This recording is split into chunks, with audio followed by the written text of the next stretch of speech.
कड़ा समय परिस्थिति भितरे एबे बड़ चर्चा युद्ध लड़िबा केउठु टंका आणुची ईरान।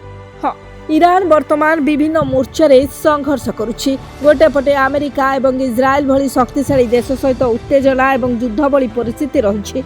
अन्य पटे देश भितर वृद्धि पाउथुबा आर्थिक संकट, बेकारी एवं जनसाधारण क्रोध रही। तेबे युद्धर प्रभाव आ यार सीमा रे सीमित नुहे। यह वर्तमान देशर अर्थनीति, साधारण लोकों जीवन एवं यार सरकार स्थिरता को मध्य दोहलाई दे पारे। तेबे तैल प्रतिष्ठान उपरे आक्रमण, इंटरनेट बंद एवं कंपानी गुड़कर चाकरी हराइबा एही सबु संकेत देउछि जे परिस्थिति आदौ सहज नुह। ईरान सबुठारु बड़ आय हेउछि यार तेल। तेबे अंतर्जातीय प्रतिबंधक सत्वे ईरान दैनिक लक्ष लक्ष बैरेल तेल बिक्री करि चलछि, जहा द्वारा प्रतिदिन प्राय 140 नियुत डॉलर रोजगार होछि।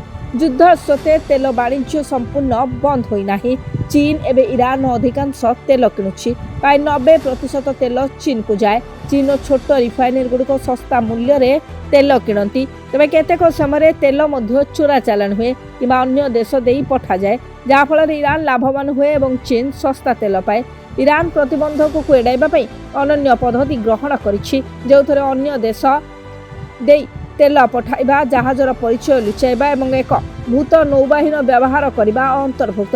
यह प्रकृत क्रेता को लुचाई दिए और प्रतिबंधर प्रभाव को ह्रास करे। तेज ईरान पाखरे थिबा आउ एक प्रमुख अस्त्र होउछि हर्मुज प्रणाली। विश्वर प्राय 20% तेल एही बाट देई गति करे। ईरान यहाँ देई जाउथुबा जहाज उपरे आक्रमण करे किंबा टोल दाबी करे।